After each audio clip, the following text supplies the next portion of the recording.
Tal manera que entonces dice la frase que está proyectada al frente, que el matrimonio, según lo que Dios desea, debería de ser algo maravilloso. Que el matrimonio debería de ser algo maravilloso, porque por lo menos es lo que Dios desea. Eso no significa que un matrimonio maravilloso no tiene problemas. Todos lo tenemos, todos. Eso no significa que está exento de discusiones. Todos en algún momento hemos discutido, no. Un matrimonio puede llegar a ser maravilloso porque a pesar de eso, tiene una relación que crece, que crece, que crece a través del tiempo, al punto de que desea que nunca termine. Que desea que siga para siempre. El problema es que los modelos que hemos visto a nuestro alrededor y algunos que nosotros probablemente hemos formado nos hacen darnos cuenta que el matrimonio en realidad no es algo maravilloso. La realidad es esa. Para muchos de los que estamos aquí, probablemente el matrimonio no ha sido, no es y no pinta para ser algo maravilloso. Tanto que un buen número de jóvenes hoy en día en realidad ya no se quieren casar. Ya solamente se quieren juntar. Y dicen, bueno, ¿cómo nos vamos a arreglar para cuando nos divorciemos? Todavía no se casan, pero ya están pensando qué van a hacer cuando se divorcien. Es decir, ya están pensando en el fracaso. Ya están pensando, esto no va a funcionar, entonces de una vez vamos a quedar, ¿cómo vamos a terminar cuando nos demos cuenta, verdad? Porque esto no ha funcionado.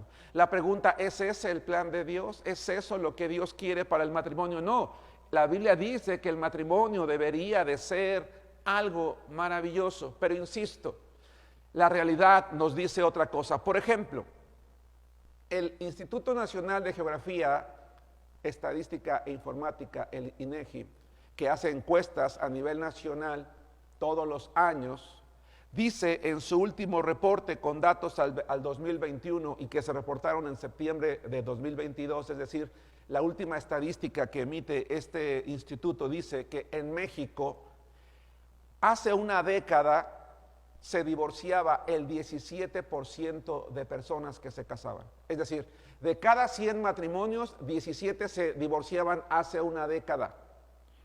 Para 2021, esa cifra subió al 33%. Es decir, en una década, en más de una década, no solamente bajó el número de matrimonios, sino que casi se duplicó el número de divorcios. Y eso quiero que tú consideres, hermano, hermana, si hay alguien que nos acompaña, quiero que consideres que no todo mundo cuando se separa se divorcia legalmente. Hay muchos que quizás se han casado legalmente, pero no se han divorciado legalmente.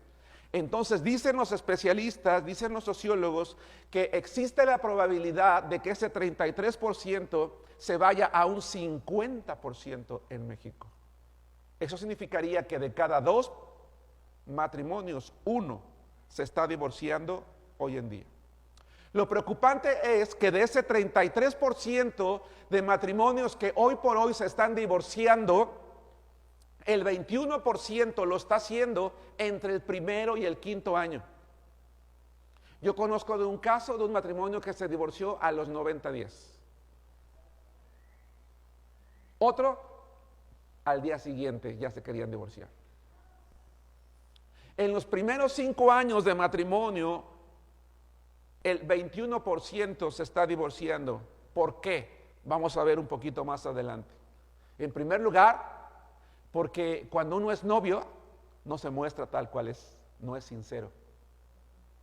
Y tú me puedes decir, no, yo fui sincera. No es cierto. Soportaste muchas cosas que en la realidad tú no soportas. Pasaste por alto muchas cosas con tal de ganar algo. Está comprobado que el primer año de noviazgo nadie es para su pareja sincero al 100%.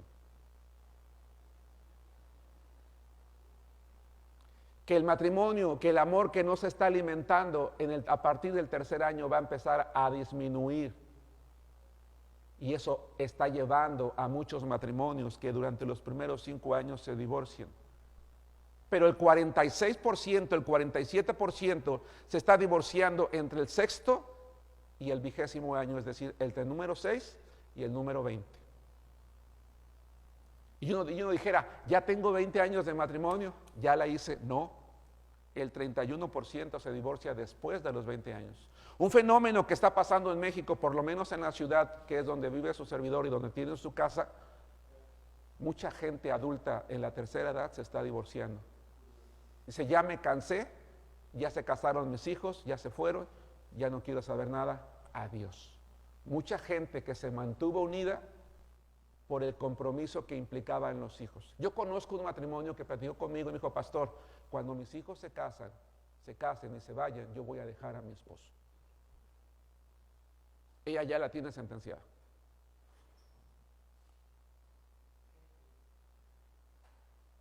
Y entonces nos preguntamos por qué hoy en día los jóvenes están prefiriendo tomar el camino de la unión libre.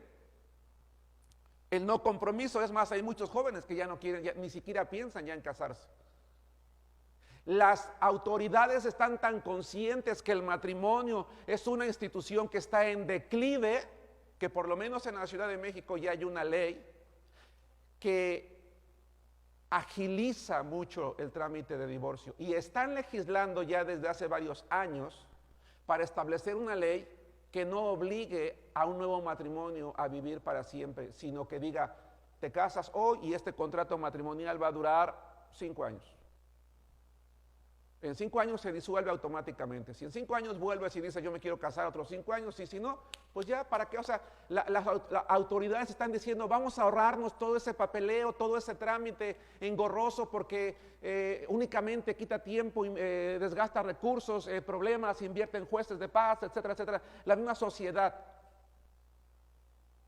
¿Sabían ustedes que algunos sociólogos están diciendo que en 50 años la figura del matrimonio probablemente ya no exista en el vocabulario del ser humano? Eso es muy grave. Es muy grave. Y la pregunta, ¿qué es lo que está acabando con el matrimonio? Es entonces lo importante.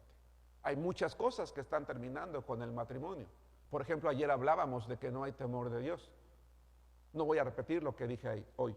Hoy me voy a centrar, y de allí el tema de la conferencia del día de hoy, es que una de las cosas que más, una de las razones por las cuales más, hermanos, hermanas, los matrimonios se están acabando es gracias a los conflictos inconclusos. Una de las razones por las cuales muchos matrimonios se están viniendo a pique es gracias a los conflictos inconclusos. Y si a ti y a mí, a ver, déjeme plantear una pregunta. Con base en los datos que acabo de dar hace un momento, ahora sí levanta tu mano. ¿A quiénes de los que estamos aquí nos preocupa que esto siga ocurriendo? A mí sí. A mí sí me preocupa. Entonces, si a nosotros nos preocupa, hermanos, hoy yo quiero hacer un llamado a hacer algo. Pero la pregunta es ¿cuándo? Y la respuesta es ahorita, a partir de hoy. Tenemos que hacer algo a partir de hoy, algo ahora mismo y también juntos. No solamente como matrimonios, como familia, sino incluso como iglesia. Porque si nosotros hoy tomamos la decisión de no cooperar con esas estadísticas o con esos prototipos de matrimonio, si nosotros tomamos la decisión de no hacerlo, sino fortalecer lo que tenemos o reconstruir lo que a lo mejor estamos perdiendo, vamos a traer beneficios físicos a nuestra familia. Vamos a traer beneficios emocionales y beneficios espirituales a las personas que están formando nuestra familia para poder regresar a las bases que dicen el que haya esposa, haya el bien y alcanza la benevolencia de Jehová. Pero dijimos entonces que lo que está terminando con los matrimonios son los conflictos inconclusos. Vayamos a la palabra de Dios, al libro de Efesios, capítulo 4, versículo 26. Efesios, capítulo 4, versículo 26, donde la palabra de Dios nos hace algunas exhortaciones. Y con base en este pasaje de la Biblia vamos a ir desarrollando precisamente las siguientes ideas. Dice la palabra de Dios, probablemente algunos aquí se lo sepan, no lo sepamos de memoria, pero vamos a leerlo de la fuente, que es lo más correcto. Dice, airaos, pero no pequéis. ¿Hay alguien aquí que nunca se haya enojado jamás? ¿Hay alguien aquí que nunca se haya enojado? Algunos hasta tenemos la cara, ¿no? ¿A poco no? Sí, o sea, hasta tenemos la cara. Entonces, si alguien dice que no, pues, decía el pastor ayer, pase la receta, ¿no? No, el problema no es el enojo. El enojo es una emoción natural básica del ser humano, es buena.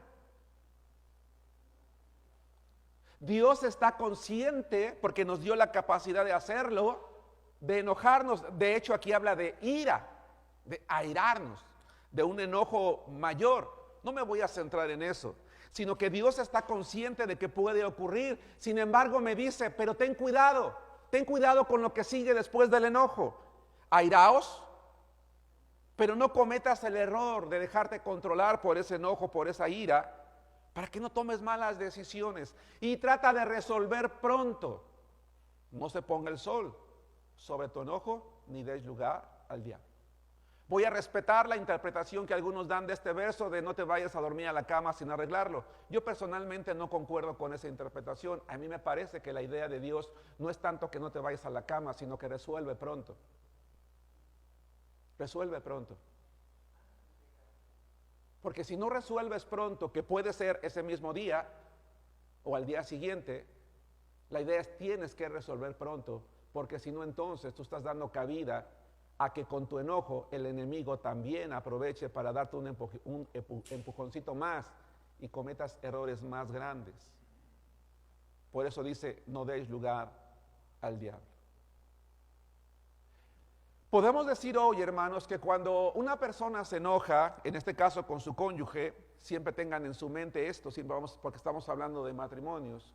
Cuando nosotros nos enojamos con nuestros cónyuges, las cosas no necesariamente tienen que terminar mal, pueden terminar bien si tenemos la sabiduría para poder resolver de manera inmediata y no de manera contraria dejar conflictos inconclusos. Al contrario, un tema que no voy a desarrollar, algún día quizás pudiéramos estudiar juntos, habla de las crisis.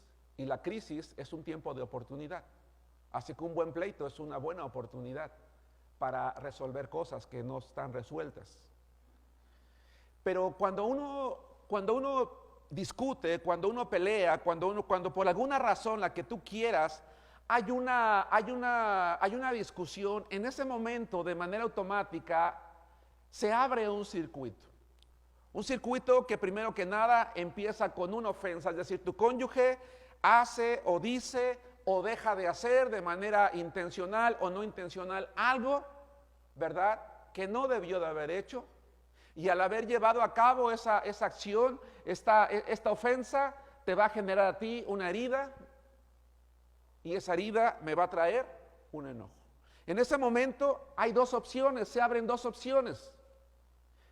Y la opción por la que naturalmente Dios quisiera que nosotros tomáramos camino es la de resolver. Y si cada que yo tengo un conflicto con mi cónyuge, yo supiera actuar apropiadamente, ambos pudiéramos actuar apropiadamente con base en la palabra de Dios, entonces buscaríamos la manera de resolverlo rápido para que ese circuito que se abrió se cierre de manera inmediata. El problema está, siguiente imagen, en el hecho de que la gran mayoría de nosotros es muy probable que en lugar de ir por el camino correcto, que es cerrar los circuitos lo más pronto posible, en realidad lo que hacemos es que lo dejamos sin resolver. ¿Cuántos de nosotros discutimos hoy en la mañana, nos fuimos al trabajo cada quien, llegamos en la tarde y ya lo ves que ya no dice nada? Creo que ya se le olvidó. Mejor ni ya ni saco a colación esto porque ya no te dice nada él, no te dice nada ella y dices, ya pasó, ya no hay ningún problema. No, sí pasa algo, ahí está, el enojo se queda. Un conflicto que no se resuelve se va a convertir con el tiempo en una bola de nieve. Cuando un conflicto no se resuelve, lo único que está ocurriendo es que se está posponiendo para un próximo conflicto. ¿Te ha pasado, hermano, que terminas peleando porque no dejaste el control de la televisión en su lugar? Perdón, empiezas peleando porque no dejaste el control en su lugar y terminas peleando porque no habías sacado la basura, porque no te diste el gasto, porque no planchaste, porque no hiciste esto, lo otro, aquello. O de repente estás peleando y discutiendo con tu cónyuge y dices, ¿y por qué estábamos peleando? Pues no sé, pero...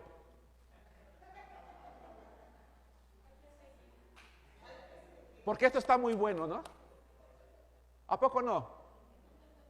¿Pero por qué ocurre eso? Porque hay conflictos sin resolver, porque tu mente te recuerda, tú tienes un problema pendiente con esta persona que no ha querido resolverlo, que ha sido flojo, que ha sido perezoso, que ha sido irresponsable, que no le ha importado, y este es el momento para que lo saques de nuevo. El problema está en el hecho de que cuando nosotros dejamos conflictos inconclusos, hermanos, entonces aparecen, un favor, regrésate al anterior. El problema está en el hecho de que cuando nosotros dejamos conflictos inconclusos, aparece algo. Aparecen por lo menos 5 cosas. La primera, la violencia intrafamiliar. Porque ya empiezan los gritos, empiezan las ofensas y en el peor de los casos, los golpes. No quiero evidenciar a nadie, pero probablemente algunos de los que estamos aquí algún día que discutimos o que discutieron, te maltrataron. Ya sea con palabras o con golpes. Y por vergüenza no lo reconoces, no lo dices, no lo compartes. Pero sabes lo que es la violencia hacia ti. Y si a ti te están violentando, entonces tú la vas a descargar en los hijos. Un cónyuge que es violentado, automáticamente va a descargar esta violencia en sus hijos, en el ambiente en el que se desenvuelve, en el trabajo, con sus compañeros, con su familia, con sus amigos. El problema de la violencia intrafamiliar, porque hay conflictos inconclusos, es que en segundo lugar trae inestabilidad emocional. Empiezas a ver ese cónyuge de repente con la cara triste, frustrado, pierde la esperanza, empieza a tener miedo, ataques de ansiedad, depresión.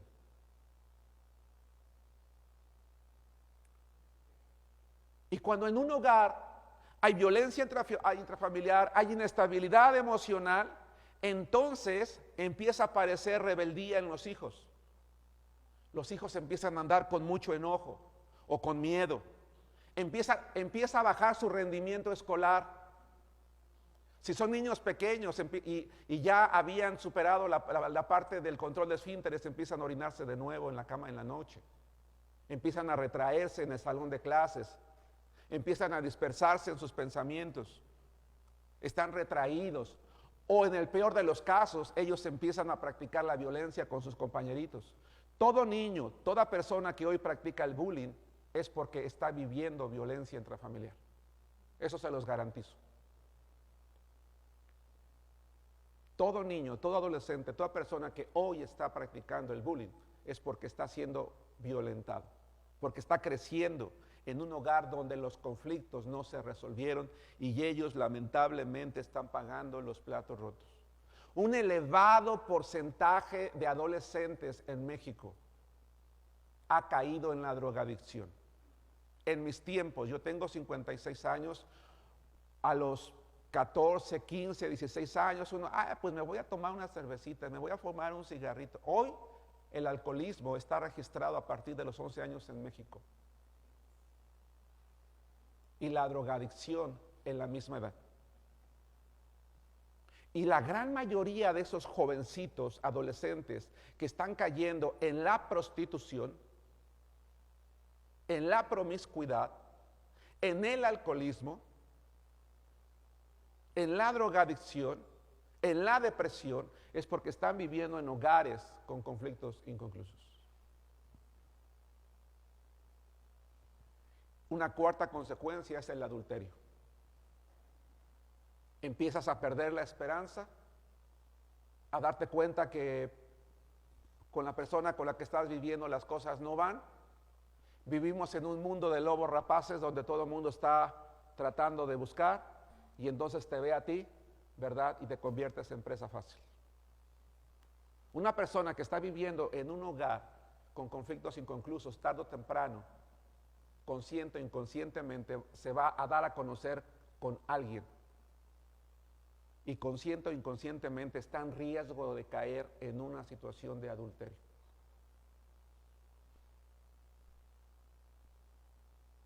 Creyendo equivocadamente que la otra persona te va a dar lo que necesitas, pero es un grave error. Es un grave error. Y ya como consecuencia, vamos a llamarle final, y lo pongo entre comillas, el divorcio. Pero el divorcio no necesariamente tiene que ser legal, es decir, apartarse. Hoy en día, hermanos, y espero no equivocarme, no pecar con esto, muchos matrimonios de nuestras iglesias están divorciados, aunque están viviendo juntos, porque están viviendo el divorcio emocional. Duermen en camas separadas, en cuartos separados, o en la misma cama. Hay total indiferencia, no se considera, no se contemplan, hay frialdad. O sea, son dos desconocidos completamente. Dicen, pero somos cristianos, ¿cómo nos vamos a divorciar? Llegan a la iglesia, ponen una cara, pero ya saben que en su casa hay completa indiferencia. No eres nadie para la persona que está a tu lado. Y eso lo único que trae es entrar en un problema muy serio. Siguiente imagen. Esto lo único que genera es que abre un proceso destructivo. ¿Un proceso destructivo de qué? Un proceso destructivo de nuestra imagen, de mí, de como persona. Soy tan tonto que no puedo, soy tan incapaz que no puedo hacer feliz. No tengo derecho a ser feliz. No puedo hacerlo. Destruye nuestras emociones. Nos sentimos tristes, desconsolados, decía yo hace rato, deprimidos. Entramos, hermanos, en un proceso destructivo de nuestros sueños. Esto no es lo que yo quería. Yo siempre me imaginé que el matrimonio iba a ser distinto, yo iba a ser el príncipe, yo iba a ser la reina, yo iba a tener esto, el otro. Y en el peor de los casos, nuestro deseo de vivir. El índice de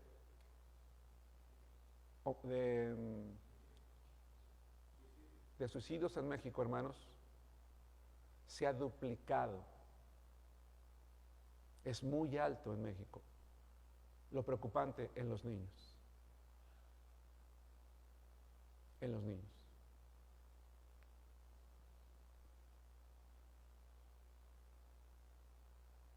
Se está dando un fenómeno terrible en México. Muchas mujeres, sin ser lesbianas, se están separando de sus esposos y se están juntando con otra mujer, creyendo equivocadamente que por ser mujer le va a entender mejor. Eso es lo mal que está la sociedad hoy. Eso es lo que genera vivir en un hogar con conflictos inconclusos. Es decir, el matrimonio muere lenta y dolorosamente.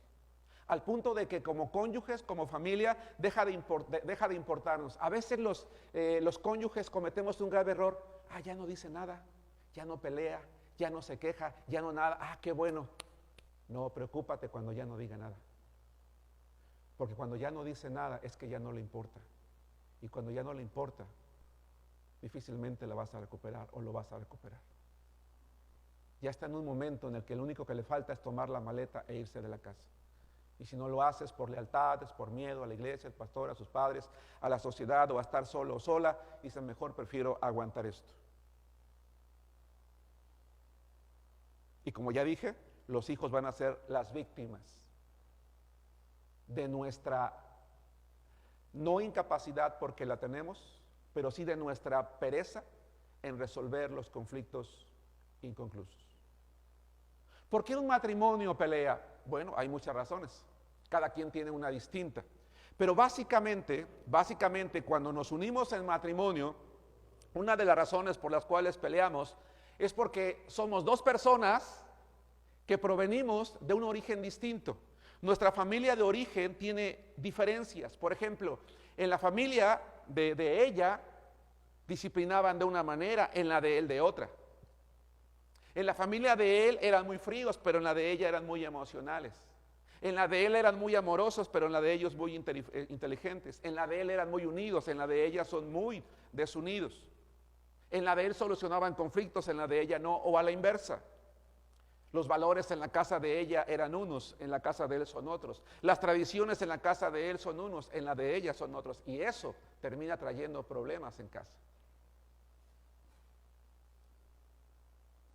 2, la segunda razón por la que peleamos es la personalidad. Todos aquí nacimos con un temperamento, eso es nato, es algo natural.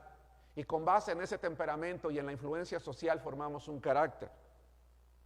Algunos somos de humor muy variable, muy comunicativos, algunos somos muy tristes, muy melancólicos, algunos somos muy perfeccionistas, algunos muy sensibles, algunos con personalidad fuerte, algunos somos muy impulsivos, algunos somos muy intolerantes, algunos somos manipuladores, algunos somos apáticos, algunos se nos dificulta tomar decisiones, algunos somos fríos, algunos somos analíticos, algunos somos muy calculadores. Chicos, los que son solteros, no veas nada más la cara o la posición social, su temperamento.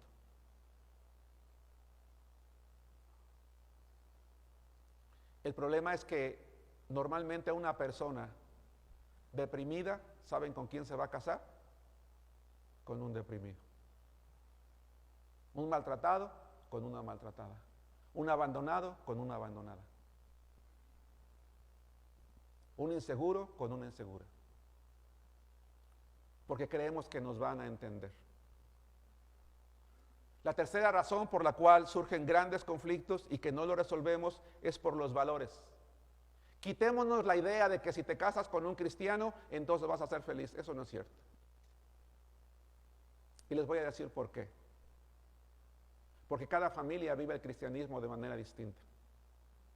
Hay hogares donde la familia creció practicando el tiempo devocional, orando, leyendo la Biblia, sirviendo, entregándose al Señor, confiando. El pastor hablaba acerca de la oración. Una familia que vivió los valores espirituales, pero que otra simplemente era religiosa. No es un cristianismo real, o por lo menos si hay salvación real, la vida no es auténtica. Se casan creyendo que porque el otro es cristiano o la otra es cristiana y llegan a la realidad en casa y resulta que no. Gran decepción. Entonces, antes de que digas, es que me voy a casar con él porque es cristiano, porque es cristiana, no, primero investiga realmente, abre los ojos, cómo vive realmente la vida cristiana, cómo trata a su padre, cómo trata a su madre, porque así te va a tratar a ti. Cómo trata a su familia, cómo es con los demás, porque así va a ser contigo.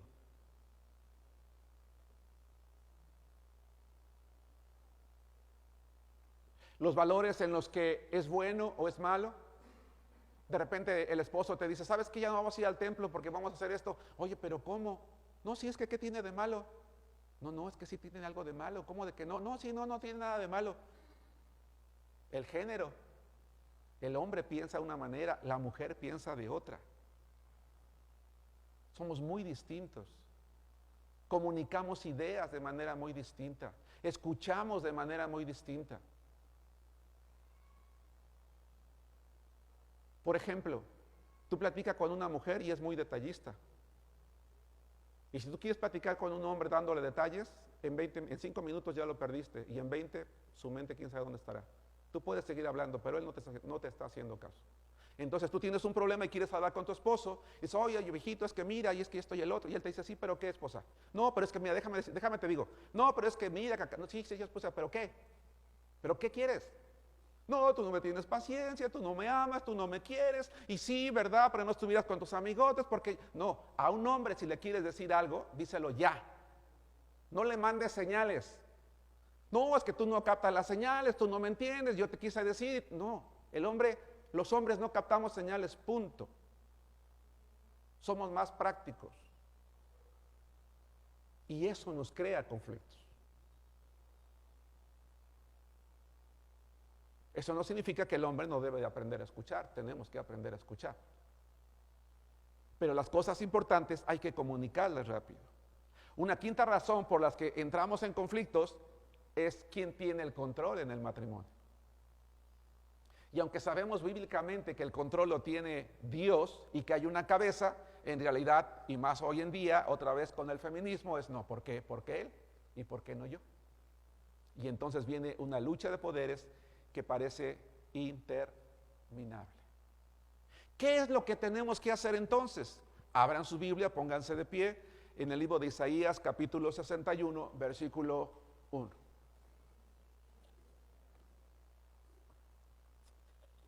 Hermanos, hermanas, ¿es importante resolver los conflictos que surgen en el matrimonio? Sí. ¿Cuándo? Lo más pronto posible. 61. Va de nuevo las mismas preguntas. Es importante, hermanos, hermanas, resolver los conflictos, por pequeños que sean, que surgen en el matrimonio. Sí. La pregunta es ¿cuándo? Lo más pronto posible.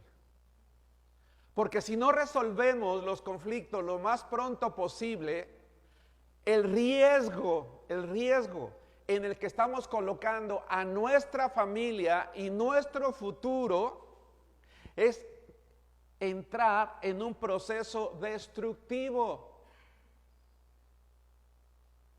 Yo quisiera decir que no, pero en nuestras iglesias podemos rápidamente traer a la memoria el nombre de hermanos que se casaron aquí y que ya no viven juntos, con los que ya hubo adulterio, o maltrato, o muchas cosas más. Porque todas las razones que yo acabo de mencionar hace rato no las quisieron ver, las pasaron por alto. Y se vive en ese proceso destructivo. Es más, ojalá me equivoque, pero es tan común vivir en un hogar con conflictos sin resolver que probablemente aquí hoy haya alguien que trae conflictos que no ha resuelto en su casa y que trae esa carga aquí en su corazón.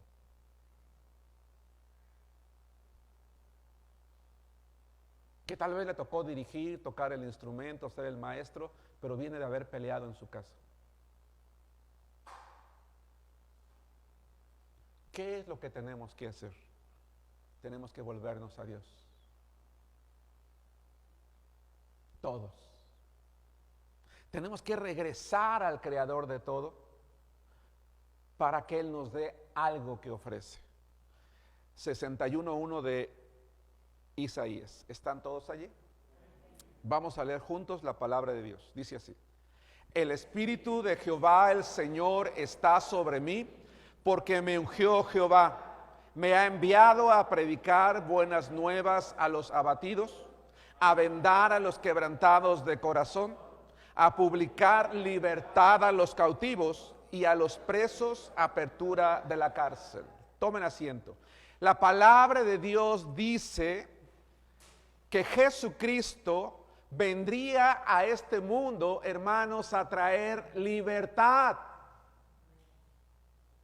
Y cuando Jesús estaba en la tierra, un día entró a la sinagoga, según el Evangelio de Lucas, no lo busque, anótelo, capítulo 4, versículos 18 al 20, y él dijo: hoy se ha cumplido esta escritura, leyendo el rollo de Isaías, es decir, aquí estoy yo para darles esa libertad.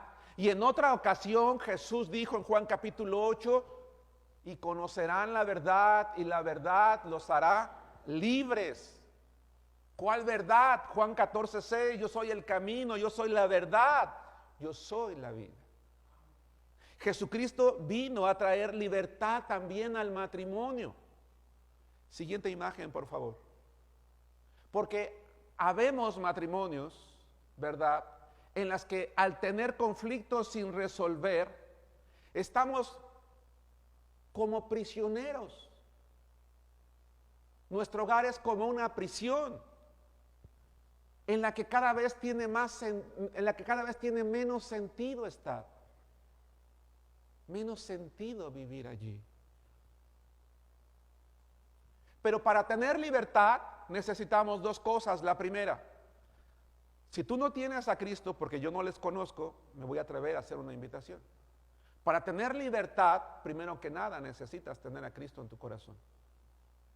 Y para tener a Cristo en el corazón, lo que yo tengo que hacer no es pensar en los errores o en los defectos o en todo lo que me ha hecho mi cónyuge. Tengo que reconocer ante Dios mis propios pecados, mis propias faltas, hacer un examen introspectivo, es decir, examinar mi propia vida, reconocer mis pecados, arrepentirme profundamente delante de Dios, pedirle perdón, poner mi fe en Jesucristo que murió y resucitó al tercer día e invitarlo a morar a mi corazón para que entrando Él a mi vida, desde mi interior me dé la capacidad para soportar y para saber qué hacer. Lo vamos a ver en un momento más, como sus hijos.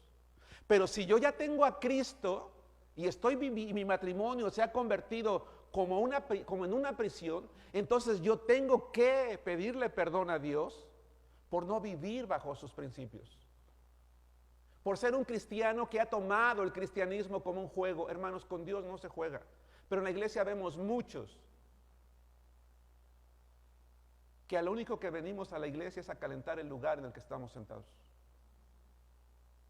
Y que saliendo se nos olvida lo que aprendimos y menos lo practicamos. Que tristemente nuestros matrimonios a veces parecen más de impíos que de creyentes. Tengo que pedirle perdón a Dios y dejar que Jesucristo tome el control.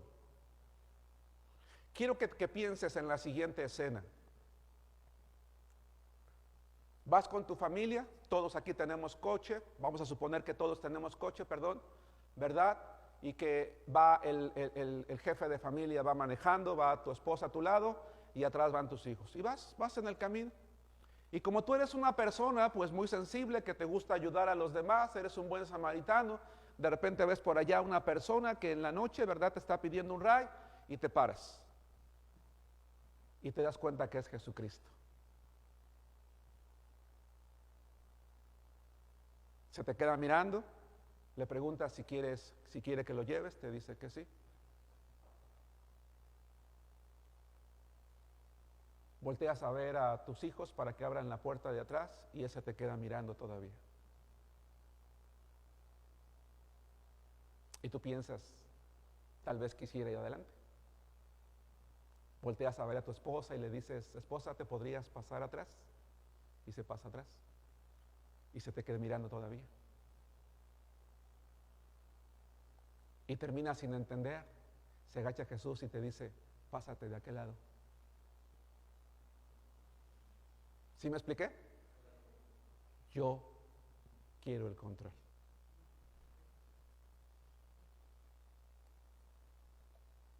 Pero algunos en el matrimonio decimos, discúlpame Señor, aquí el control lo tengo yo. Y por eso hemos perdido el rumbo. Pero el Señor vino a traer libertad. ¿Libertad de qué? Libertad del pecado, libertad de la ira, de la sed de venganza, de la autoconmiseración, del odio, de la tristeza, de la inseguridad, del adulterio, del orgullo, de la frustración, de la ansiedad, de la falta de perdón, de todo lo que en el pasado nos ha lastimado. Él quiere traer libertad.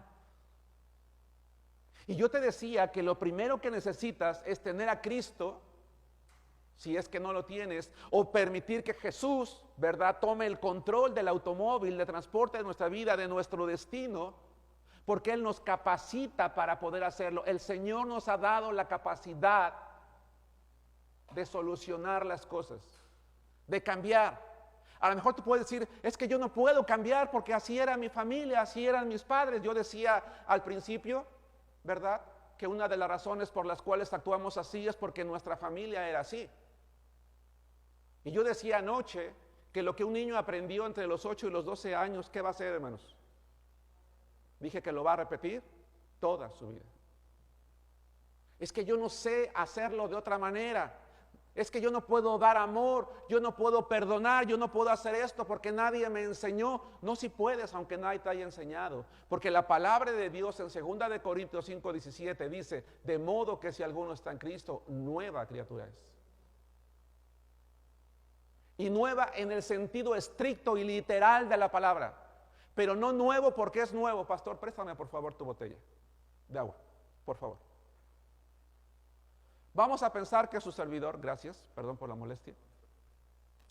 Vamos a pensar, ¿verdad?, que estoy bebiendo una botella de agua y tengo tanta sed que le digo al pastor, pastor, sería mucha molestia si me traes una botella nueva, y él va y me trae otra botella.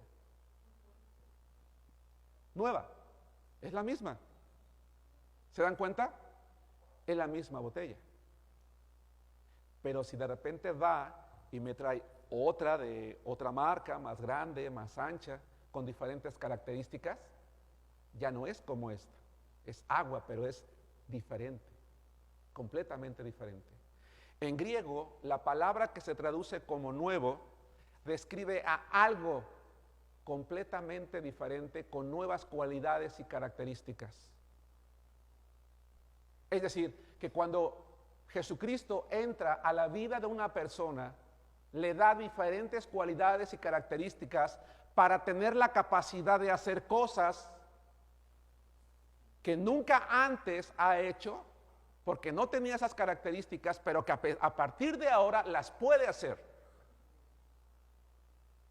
Cuando Jesucristo viene a la vida de una persona, lo primero que hace con ella es trabajar con sus emociones, con su yo, porque la Biblia dice, el fruto del Espíritu es amor. Una de las necesidades mayúsculas del ser humano es el amor. Y Jesucristo, aun cuando no estuvimos capacitados ni enseñados, lo primero que hace con su Espíritu Santo es nos da la capacidad de recibir y de dar amor de una manera incomparable e incomprensible.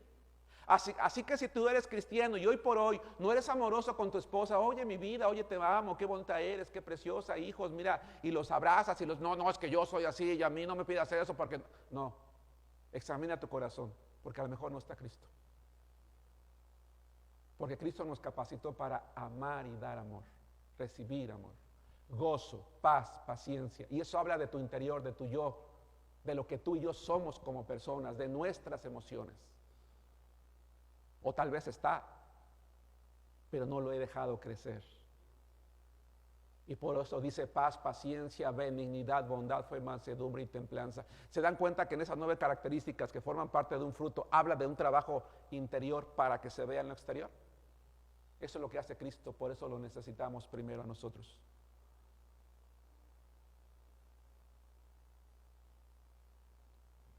Jesús dijo en Mateo capítulo 11, versículo 28 y 29. Él dijo unas palabras hermosas. Él dijo, vengan a mí todos los que están trabajados y cargados, yo los voy a hacer descansar.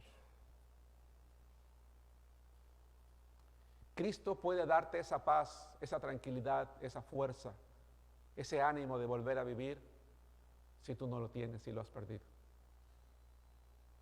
Vengan a mí todos, dice, los que están trabajados y cargados. Yo, no dice les voy a hacer ricos, no dice les voy a resolver sus problemas, no dice voy a satisfacer todas sus necesidades, eso de pare de sufrir es una mentira. Dice, vengan a mí todos los que están trabajados y cargados, yo los voy a hacer descansar. Pero, hay un pero. Porque muchas veces decimos, sí Señor, yo vengo a ti, yo vengo a Cristo, hazme descansar. No, pero ahí no termina. Dice, llevad mi yugo sobre vosotros. Es decir, agacha tu cabeza en humildad y sométete a mis leyes, a mi voluntad. Muchos cristianos decimos, es que ya oré, pastor, ya hice esto y no tengo esa paz, no tengo esa tranquilidad. ¿Qué salmo leo? Dígame un verso, dígame. No te has sometido al Señor. Hay que someternos a Él. Ahora, ¿cuál era la función del yugo? El yugo unce a 2 bueyes para el arado. Pero habitualmente lo que se hace es que se unce a un buey fuerte, viejo, ya experimentado en el trabajo, con uno más joven y más débil. Se le unce para que el más débil, jalado por el fuerte, vaya derecho trabajando. Y de repente el que es débil se quiere atorar o se quiere ir para acá y no puede porque está agarrado con el yugo, y el fuerte lo lleva, y si se tropieza o cae, el otro lo soporta y lo levanta y lo lleva hasta que él aprende solo. Cuando Jesús dice, llevad mi yugo, dice, déjame que yo sea el fuerte, pero únete a mí, no te resistas. Y cuando sientas que te estás cayendo, que no estás pudiendo, que estás debilitado, que ya no tienes ganas de vivir, que has perdido la esperanza, dice, deja que yo te lleve, yo te voy a llevar, yo tengo la fuerza para llevarte al final. Por eso dice, llevad mi yugo sobre vosotros. Sométete a mi voluntad, a lo que yo quiero para ti, a lo que yo digo para ti, sin preguntar, sin cuestionar, porque es mi voluntad. Pero ahí no termina todo. Dice, aprended de mí que soy manso y humilde de corazón. Y manso es poder controlado. Es no querer arreglar las cosas con tus fuerzas, sino con las de Dios. Y entonces dice, hallaréis descanso para vuestras almas. ¿Qué tenemos que hacer? Tenemos que volvernos a Dios, tenemos que aceptar a Cristo o permitir que Él tome, hermanos amados, el control de nuestra vida. Yo quiero que sepas, quiero que recuerdes que Dios te ama incondicionalmente. Dios nos ama incondicionalmente, tal como somos, a pesar de lo que hayamos hecho. Si tan solo estamos dispuestos a empezar de nuevo, pero ahora con la dirección de Dios, siguiente imagen, vamos a volver a esos circuitos abiertos y vamos a solucionarlos de una vez. Porque ahora con Cristo en nuestra vida, con la sabiduría de su palabra, vamos a obedecer aquello que decía en Efesios: airaos, pero tomen en consideración que se pueden equivocar. O bien, resuelvan pronto. Y entonces lo que tengo que hacer ahora, que tomo la decisión de permitir o que Jesús entre a mi corazón o que tome el control de mi vida, empezar a regresar y empezar a resolver. ¿Qué es lo que tengo que hacer? En primer lugar, lo que tengo que hacer es preparar mi corazón. Preparar mi corazón. Es decir, tengo que orar a Dios. Y me dio gusto que el pastor haya hablado acerca de la oración, porque entonces me ha ahorrado muchas cosas. Yo voy a orar a Dios y le voy a decir al Señor: Señor, yo te entrego mi matrimonio, te entrego mi familia. Toma los pedazos en los cuales lo hemos destruido y construye algo mejor. Mejor. Haz con estos pedazos lo que tú querías que fuera desde el principio. Prepara tu corazón en humildad delante de Dios. Dile que te ayude a entender su palabra, su voluntad. Haz a un lado la idea de que el divorcio es la única salida. No, no es la única salida. Jamás será la única salida. Hay algo maravilloso para ti, porque Dios el matrimonio lo bendijo. Pero no intentes tú arreglar a tu esposo, arreglar a tu esposa. No. Deja que Dios lo haga. Y me voy a atrever a decir una cosa: aun cuando él no lo desee o ella no lo desee. Así de poderoso es Dios. Hermanos, he visto testimonios de matrimonios muy lastimados, muy dañados, en el que solo uno de los dos tuvo el valor de tomar la decisión de orar a Dios, de preparar su corazón y decirle: Señor, te entrego mi matrimonio. Haz ese milagro del que hablaba el pastor hace rato en Hechos. Yo sé que tú puedes hacer ese milagro. Yo voy a hacer mi parte.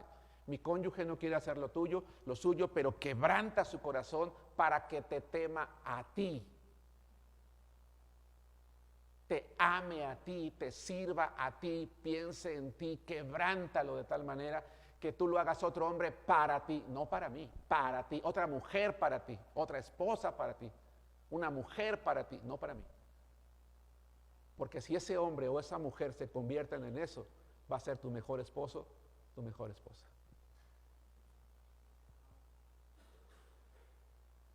Vete en el camino de cerrar círculos y entonces disipa tu enojo. ¿Qué significa disipar el enojo? Reconocer que lo tenemos. Algunos decimos, no estoy enojado, no pasa nada, ya lo olvidé. No es cierto, no es cierto, ahí está. Lo hemos colocado en un cajón. ¿Quién de nosotros podría llegar a su casa y decir, mira, este es el cuarto de los cachivaches o no sé cómo le llames, ¿no? Y, mira lo que tenía aquí, ni me acordaba, pero ahí estaba. Así pasa también con el enojo. Cuando no lo reconocemos, no reconoce, Señor, estoy enojado, estoy enojada, no puedo. Pero Señor, quiero entregarlo a ti. Ya no me voy a permitir en mi diálogo interior sacarlo. ¿Qué es el diálogo interior? Aquello que te dices a ti mismo que le vas a decir al otro, pero que no se lo dices. No, es que no es posible, no, y voy a que venga, le voy a decir que no, ya esto es lo último que te aguanto y no es posible, quién sabe qué, y entra y... Porque sabes que no vas a lograr nada, ¿no? Pero en tu diálogo interior estás allí, estás hablando, diciéndote, recordando, no, sí me dijo, no, yo le dije, no, y estás, no, disípalo, Señor, aquí está, te lo entrego, lo hago a un lado, ya no me voy a permitir vivir en eso, estar sacando las heridas, y entonces, en la medida de lo posible, comunica tus inquietudes. Muchos, hermanos, no hemos resuelto porque no hemos hablado. Hazte escuchar, busca el momento oportuno, el momento más eficaz, dile realmente cómo te ha hecho sentir. Hazle saber que no has pasado por alto lo que él o ella creen que sí. Pero si es tu caso, hermana, acuérdate, sé breve y directa. Si es tu caso, hermano, sé lo más explícito posible para que ella lo comprenda. De hecho, lo va a comprender más rápido que tú, pero necesita los detalles. Y entonces enfrenta los conflictos. Pero enfrentar los conflictos es, y ya ves, a ver, ven, porque te voy a decir todo lo que has hecho. No, reconoce primero lo que has hecho tú. Piensa en la primera pregunta, en la siguiente pregunta. ¿Qué implica vivir con alguien como tú?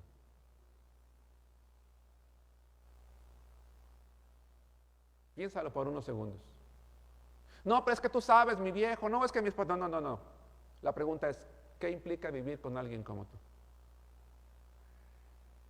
Si tú vivieras con alguien como tú, ¿serías feliz? ¿Lo soportarías? ¿Dirías que te sacaste la lotería? No lo sé.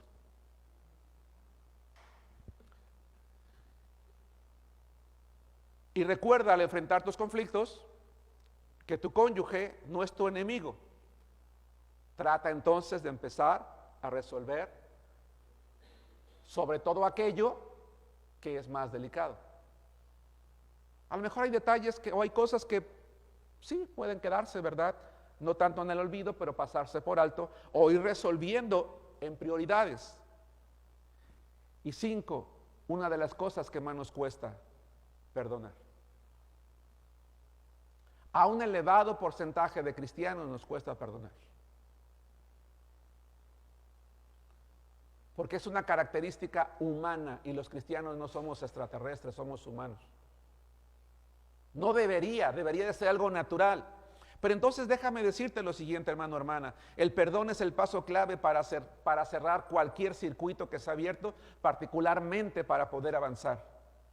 Sin perdonar, voy a quedar atrapado en el dolor y en el enojo durante meses, años, toda una vida. El perdón no nos permite, hermanos, tener paz, incluso aunque ya no esté con nosotros. Incluso aunque tú sí te hayas divorciado y si no has perdonado, sigues todavía con ese enojo en tu vida. El perdón nos sirve para reconocer que hay un dolor. Las heridas no se olvidan, no sanan cuando perdonamos. Pero cuando perdonamos, estamos dando los primeros pasos para que el Señor empiece a sanarnos. El perdón es maravilloso, hermanos, pero requiere tiempo. Ahora bien, no quiero sonar contradictorio. Perdonar no es algo que se siente, es algo que se decide. es algo que se hace. Es un proceso en el que con el tiempo, una vez que he perdonado, las heridas ya no me duelen, recordar ya no me lastima. Perdonar significa decidir no castigar a la otra persona, pero un día me las va a pagar. Es no buscar venganza, es no demandar retribución. Perdonar tampoco implica olvidar, implica construir nuevos recuerdos. El perdón renuncia al resentimiento, ya no alimenta el enojo. Y 6, reconstruye la confianza. Habla con tu esposo, con tu esposa, comuniquen lo que piensan, lo que sientan, cómo han vivido todo el tiempo, y te vas a llevar grandes sorpresas. Es que yo no sabía que te sentías así. Yo no sabía que esto te lastimaba. Yo no sabía que esto te había ofendido. Pues es que nunca me lo habías preguntado. Nunca me habías hecho caso. Nunca me habías oído. Nunca me habías dado la oportunidad. Reconozcan, perdónense y empiecen a reconstruir la confianza. Perdonar no es confiar de inmediato, es empezar en ese proceso. No es seguir adelante como si nada hubiera pasado tampoco. Es admitir que se tuvieron errores, que se cometieron faltas y que por eso están allí, pero que ahora están, con la ayuda de Dios, reconstruyendo el matrimonio. En pocas palabras, es traer orden a la familia. Pero un orden establecido por Dios. Va a requerir tiempo, no días, no semanas. Si meses, probablemente años. Porque tú no puedes resolver en un día o una semana 20 años de conflictos. Pero sí puedes ir avanzando poco a poco. Y cuando llegue el momento, te vas a dar cuenta que ya ni siquiera lo traes a la memoria, porque no solamente Dios te ha sanado, sino porque has ido resolviendo. Y porque Dios ha ido transformando la mente y el corazón de tu cónyuge. Para eso hay que confiar en Dios, en que Él puede hacer milagros. Esto no es algo inalcanzable, pero requiere hacer lo que Jesús dijo. Lleva mi yugo sobre ti. Aprende de mí que soy manso. Es decir, aprende a esperar en mi voluntad. A no estarte quejando. Señor, ya llevo 3 meses orando y no has hecho nada.